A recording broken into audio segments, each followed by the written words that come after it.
നടി ആക്രമിക്കപ്പെടുന്നതിനും വർഷങ്ങൾക്ക് മുമ്പ് നടന്നൊരു സംഭവം. ഷൂട്ടിംഗ് പുരോഗമിക്കുന്ന ചിത്രത്തിൽ നായിക പുതുമുഖം, സംവിധായകൻ പഴയയാളും. നായിക നടിക്കൊപ്പം സെറ്റിൽ വരുന്നത് പിതാവാണ്. അത്യാവശ്യം സമ്പത്തുള്ള വീട്ടിലെ കുട്ടിയാണ് ഈ പറയുന്ന നായിക.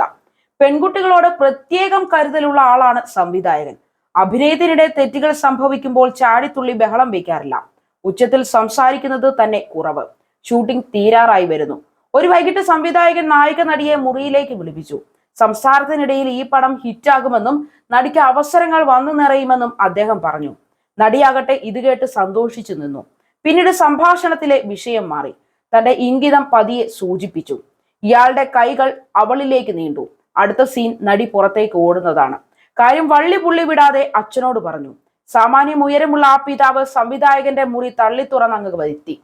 സംവിധായകനെ കോളറിൽ പിടിച്ചുയർത്തി.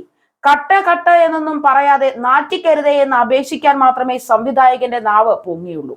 സിനിമ റിലീസായി. പടം സൂപ്പർ ഹിറ്റ്. സ്വാഭാവികമായും പുതുമുഖ നടി ക്ലിക്കായി. അവളെ തേടി മാധ്യമങ്ങൾ എത്തി. എല്ലാ അഭിമുഖങ്ങളിലും അവസരം തന്ന സംവിധായകനെ അവൾ പുകഴ്ത്തി. പക്ഷെ മലയാള സിനിമയിൽ അവൾക്ക് അവസരങ്ങൾ വിരളമായി. കേരളം വിട്ടവൾ ചെന്നൈയിലേക്കും ഹൈദരാബാദിലേക്കും പോയി. തമിഴ്, തെലുങ്ക് സിനിമകളിൽ തരക്കേടില്ലാത്ത അവസരങ്ങൾ ലഭിച്ചു. നടി ആക്രമിക്കപ്പെട്ടുവെന്ന് അറിഞ്ഞപ്പോൾ ഞെട്ടിത്തെറിച്ചു പോയവരുടെ കൂട്ടത്തിൽ ഈ സംവിധായകനും ഉണ്ടായിരുന്നു. നടി ആക്രമിക്കപ്പെട്ട സംഭവം പുറത്തു വന്നതാണല്ലോ ഇപ്പോൾ ഹേമ കമ്മിറ്റി റിപ്പോർട്ട് വരെ എത്തി നിൽക്കുന്നത്.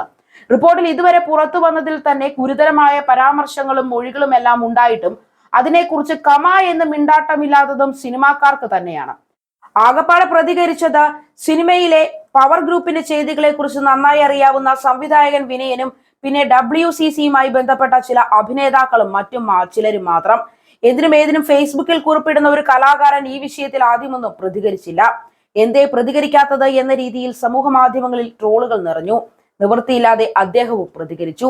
അതും സർക്കാരിനിട്ടൊരു കുത്തുമാത്രം നൽകി. പോസ്റ്റിന് താഴെ പോസ്റ്റ്മാന് ആരാധകരുടെ കുത്തോട് കുത്ത്. 2 ദിവസം കഴിഞ്ഞ് മിണ്ടാട്ടം തിരിച്ചു കിട്ടിയ സാറിന് അഭിവാദ്യങ്ങൾ. എന്നാലും സ്വന്തം മേഖലയിലെ തൊഴിലിടത്തെ കൊള്ളരുതായ്മകളെ കുറിച്ച് ഒരക്ഷരം മിണ്ടരുത് കേട്ടോ എന്നായിരുന്നു കിട്ടിയ മാന്യമായ കുത്തുകളില് ഒന്ന്. ഈ അമ്മയ്ക്ക് എപ്പോഴും പ്രിയം ആൺമക്കളോടാണ്. അതും എല്ലാവരോടുമല്ല, ബലവും സാമ്പത്തികവും ഉള്ളവരോട്. അതിൽ ആൺമക്കളുമായി ഉടക്കിയാൽ പെൺമക്കൾക്ക് അമ്മ ചിറ്റമ്മയാകും. നടി ആക്രമണത്തിനിരയായ സംഭവം ഉണ്ടായപ്പോൾ തങ്ങളുടെ സഹോദരിയാണ് അവൾ എന്ന് പറഞ്ഞ് ആൺമക്കളെല്ലാവരും പിന്തുണ നൽകി ഒപ്പം ചേർന്ന് ദീപം തെളിച്ചു.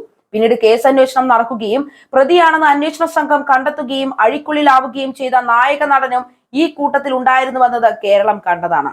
പരാതികൾ എന്തെങ്കിലും മക്കൾ ഉന്നയിച്ചാൽ പരിഹരിക്കുമെന്നാണ് ഈ അമ്മ ഇപ്പോഴും പറയുന്നത്. ആക്രമിക്കപ്പെട്ട നടി സംഭവം നടക്കുന്നതിന് മുമ്പ് പ്രതിയായ നടനെതിരെ അമ്മയോട് പരാതിപ്പെട്ടിരുന്നതാണ്. വല്ല നടപടിയും എടുത്തു, അതിന് ഇമ്മിണി പുളിക്കും. പിന്നെ ആ മകൾ അമ്മയെ വിട്ടുപോയി. അതിനു മുമ്പ് ഈ നടൻ തന്റെ അഭിനയ അവസരങ്ങൾ തട്ടിമാറ്റിയിട്ടുണ്ട്. അന്ന് പരാതിപ്പെട്ടപ്പോൾ ഗൗരവപ്പെട്ട ഒരു നടപടിയും സംഘടന എടുത്തിരുന്നില്ല. അമ്മയിലെ അംഗത്വം രാജിവെച്ചുകൊണ്ടുള്ള നടിയുടെ പ്രസ്താവനകളിലെ വരിയാണിത്. അന്ന് അമ്മ വിട്ടുപോയ നടിക്കൊപ്പം ഐക്യദാർഢ്യം പ്രഖ്യാപിച്ച് സംഘടനയ്ക്ക് പുറത്തു വരാൻ എത്ര പേർ തയ്യാറായി. പിറന്നാളിലൊക്കെ കെട്ടിപ്പിടിച്ചു നിൽക്കുന്ന ഫോട്ടോ പോസ്റ്റ് ചെയ്യുന്നതിൽ ഒതുങ്ങും ഐക്യദാർഢ്യം. 2018 ജൂൺ 28 നടിയും ആക്ടിവിസ്റ്റുമായ അരുന്ധതി സമൂഹ മാധ്യമത്തിൽ പങ്കുവച്ച അഭിപ്രായം ഇപ്പോഴും പ്രസക്തമാണ്. അതിന്റെ എഡിറ്റഡ് രൂപം ഇങ്ങനെയാണ്: ക്രൂരമായി ആക്രമിക്കപ്പെടുന്നതിനും വളരെ മുമ്പ് പ്രതിയായ നടൻ ഇടപെട്ട് തൊഴിലവസരങ്ങൾ നഷ്ടപ്പെടുത്തുന്നതിനെതിരെ നടി പരാതിപ്പെട്ടിരുന്നു.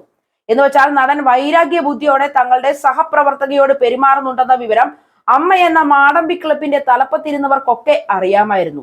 എന്ന് വെച്ചാൽ അതിക്രൂരമായി അവൾ ആക്രമിക്കപ്പെട്ടപ്പോൾ അതിനു പിന്നിൽ ഈ നടനാകാനുള്ള സാധ്യതയുണ്ടെന്ന് ഇവർക്കറിയാമായിരുന്നു. എന്നിട്ടാണ് ഈ കള്ളന്മാർ ആ ക്രിമിനലിനെ കൂടെയിരുത്തി ആക്രമണത്തെ അപലപിച്ചത്. മെഴുകുതിരി കത്തിച്ചും പ്രതിജ്ഞ ചൊല്ലിയും ഞങ്ങളുടെ സഹോദരി എന്ന് വിളിച്ചും അരങ്ങ് നിറഞ്ഞ് അഭിനയിച്ചത്. ഇത്രയും വലിയൊരു ക്രിമിനൽ കുറ്റത്തിൽ പ്രതിയായി ജയിലിൽ കിടന്ന മനുഷ്യൻ, അയാൾ ആഘോഷിക്കുകയും അയാളുടെ സിനിമ 100 ദിവസം പ്രദർശിപ്പിക്കുകയും ചെയ്ത സ്ഥലമാണിത്.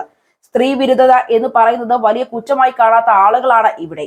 ഹേമ റിപ്പോർട്ട് പുറത്തു വന്ന സ്ഥിതിക്ക് വല്ല മാറ്റവും സംഭവിക്കുമോ? ഒന്നും സംഭവിക്കില്ല എന്ന് ഉറച്ചു വിശ്വസിക്കുന്നവരുടെ കൂട്ടത്തിൽ സംവിധായകൻ ഡോക്ടർ ബിജുവുമുണ്ട്. ബിജു എഴുതുന്നത് ഇങ്ങനെയാണ്: സിനിമയിലെ പവർ ഹൗസുകളും മാഫിയകളും സെക്സ് റാക്കറ്റും ഒക്കെ അങ്ങനെ തന്നെ തുടരും. കാരണം ഇവരൊക്കെ ഉന്നതർക്ക് വേണ്ടപ്പെട്ടവരാണ്. ഉപ്പുകൾ ഒക്കെ പഞ്ചസാരകളായി വീണ്ടും നമുക്ക് മുന്നിൽ വരും. സർക്കാർ ചടങ്ങുകളിൽ വിശിഷ്ടാതിഥികളായും സർക്കാരിന്റെ ബ്രാൻഡ് അംബാസിഡർമാരായും ഒക്കെ ഈ ഉപ്പളങ്ങൾ നമുക്ക് മുന്നിൽ ഇനിയും പ്രത്യക്ഷപ്പെടും. നമ്മുടെ കുട്ടികളോട് അവർ സാമൂഹിക പ്രതിബദ്ധതയും ജെൻഡർ ഇക്വാലിറ്റിയും ഉദ്ബോധിപ്പിക്കും. ലൈംഗിക പീഡനങ്ങളിൽ നടുക്കം പ്രകടിപ്പിക്കും. ശേഷം സ്ക്രീനിന് പിന്നിൽ കഥ തുടരുകയും ചെയ്യും.